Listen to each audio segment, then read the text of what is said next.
muncul pada saat ada seorang Gibran. Padahal kalau kita bicara politik dinasti, hampir tidak ada partai manapun di Republik Indonesia ini tidak melakukan politik dinasti. Ya, kalau lu kemudian punya anak, lu anggota DPR, oke? Lalu lu punya anak, lalu anak lu mencalonkan diri menjadi bupati, apakah itu politik dinasti? Enggak, karena yang milih nanti rakyat. Oke, lalu lu punya cucu, oke, cucu lu mencalonkan diri menjadi anggota DPRD, apakah itu politik dinasti? Tidak, karena Terus Gibran kan nanti dipilih oleh rakyat sih, karena yang memilih nanti adalah rakyat. Oke, problemnya adalah ketika peraturan dirubah agar yang dianggap belum pantas oleh undang-undang menjadi pantas, ini adalah politik purba. Prosesnya. Kalau misalnya kemudian dia mencalonkan diri tanpa terjadinya perubahan undang-undang, boleh, nggak masalah. Ini politik purba, politik dinasti purba menggunakan kewenangannya untuk memaksakan keluarganya, kroninya ikut dalam kekuasaan. Itu yang tidak boleh. Andai kata, sebentar, sekarang kita tanya ya, tanya sama publik, kita tanya sama rakyat ya, apakah persoalan Gibran maju kalau undang-undang tidak diubah? Nggak problem. Yang menjadi problem, kenapa harus dirubah? Kenapa dia harus dirubah untuk kepentingan satu orang?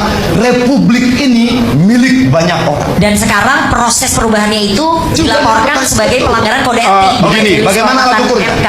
Alat ukurnya yang paling sederhana. Alat ukur yang paling sederhana adalah hari ini 93,4% percakapan di sosial media negatif terkait Mahkamah Konstitusi, terkait Gibran dan sebagainya. Itu clear, man. Sudah gini maksud gue ini.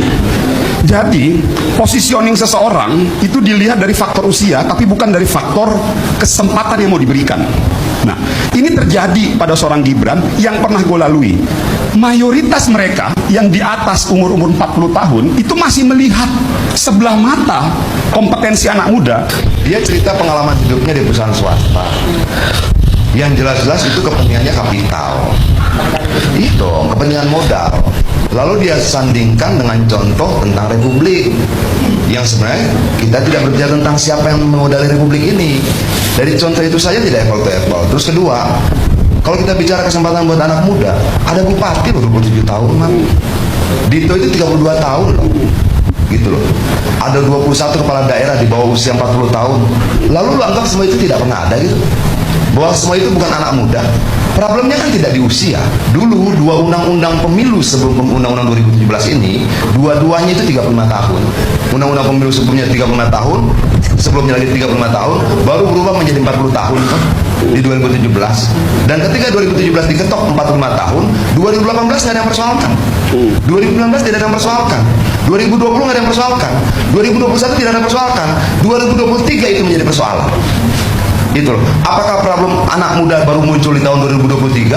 Enggak. Sebelumnya sudah ada problem-problem seperti ini. Walaupun dalam sistem ketatanegaraan kita buka ruang itu. Makanya ada bupati 27 tahun. Makanya ada menteri dari Golkar 32 tahun. Apakah itu semua bukan berarti negara ini membuka ruang politik besar buat anak muda? Iya dong. Itu contoh-contoh tidak bisa kemudian kita gugurkan hanya karena persoalan Gibran. Tidak. Fair saja. Oke, dia undang-undang pemilu itu digugat tidak untuk anak muda tapi untuk Gibran. Clear? Enggak. Lagi bersama saya di channel ini. Salam NKRI harga mati. Nah, teman-teman semua, di mana kita melihat tadi sebuah cuplikan video di mana kita melihat debat antara Maman dan Adian ini. Nah, teman-teman, mari kita bahas bersama mengenai video dan begitu juga komentar para masyarakat atau netizen di bawah ini. Nah, teman-teman semua, di sini dikatakan dalam sebuah komentar, Adian ngomongnya bisa diterima sangat cerdas, terdidik, salam sehat Bang Adian. Nah, kalau dialog dengan penjilat Jokowi, kronik sulit diisi kepalanya, beda dengan Adian Napitipulu yang murni asli bela rakyat, artinya mempertahankan kedaulatan rakyat. Wong cilik menjaga marwan konstitusi negara RI. Nah, bravo Bung Adian, ajari itu orang-orang kurang wawasan dan logika berpikir yang belum ada pendidikan. Nah, setuju, turunkan Gibran. Pas usut tuntas keluarga Jokowi juga. Betul yang dikatakan oleh Bang Adian Napitipulu, benar. Serukan kebenaran untuk kebaikan dan bela rakyat Indonesia. Gak adilnya ketika pilpres anak kami yang usia 9 tahun gak dibolehkan ikut milih. Alasannya usia belum cukup, kok Gibran bolehnya nyalon. Wapres usia belum cukup juga berdasarkan undang-undang pemilu. Nah, teman-teman semua di sini dikatakan dalam sebuah berita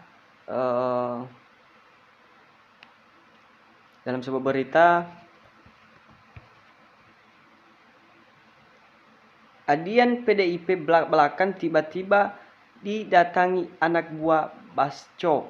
Nah, teman-teman semua di sini dikatakan dalam sebuah berita ini politikus PDIP sekaligus anggota Komisi V DPR Adian Napitipulu mengaku sempat didatangi anak buah wakil ketua DPR.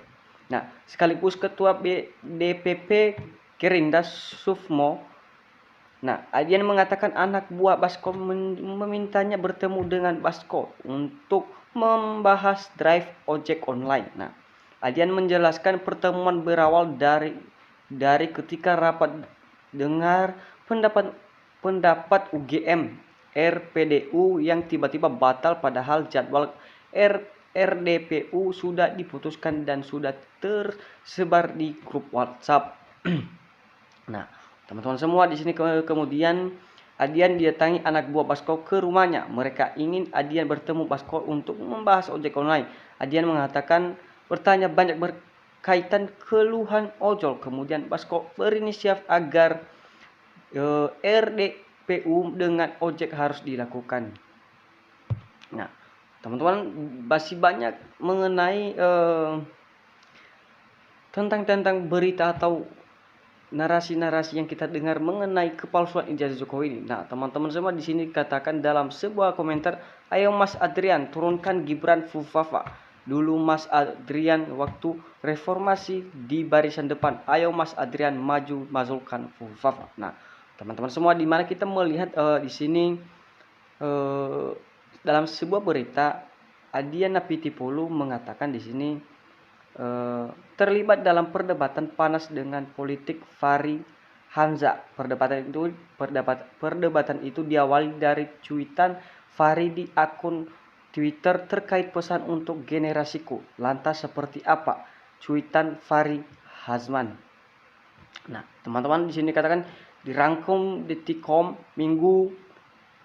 Fahri Ham sebelumnya mencuitkan 6 poin pandangannya terkait kebebasan dan penguasa. Fahri tidak menyebut untuk siap cuitnya itu, tapi membalas sebuah akun yang mengunggah foto Adian dan rekan sepertinya Sudiman Sudjatimo. Nah, pesan tersebut pada generasiku 1, jangan biarkan kebebasan terancam. 2, jangan biarkan rakyat tersakiti. 3, jangan biarkan penguasa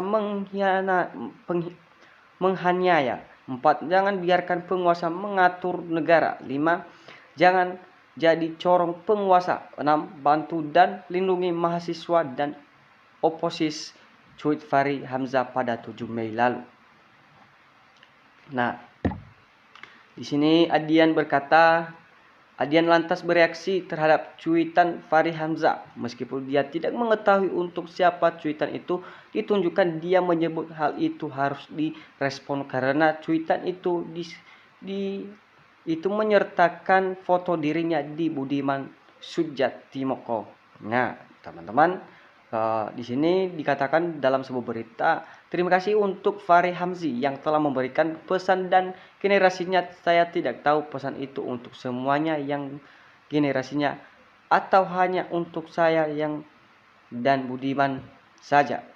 Nah, karena foto yang ada dalam Twitter 7 Mei 2022 pukul 20.44 waktu Indonesia Barat hanya foto saja yang dan Budiman, bukan foto orang banyak. Saya melihat pesan itu seperti mempertanyakan komitmen perjuangan. Nah, komitmen kerayakan pada saya dan Budiman setelah 24 tahun reformasi. Jika demikian, diizinkan saya menjawab itu dengan sedikit berbagai cerita pada Fahri, kata Andi dan keterangan tertulis. Nah, Adian membeberkan perjuangannya. Nah, Adian menyinggung ketika ia masih di jalan memperjuangkan sejumlah hak masyarakat tahun 1999.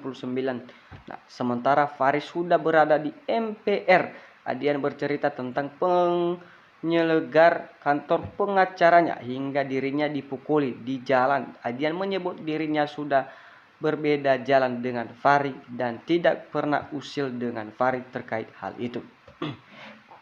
Nah, teman-teman, lanjut.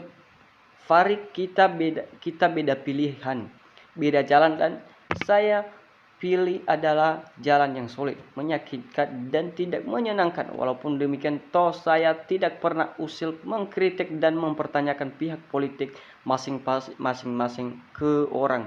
Nah, tersebut mengkritik Fahri saat itu sedang menikmati kursinya sebagai anggota DPR RI, kata Adian.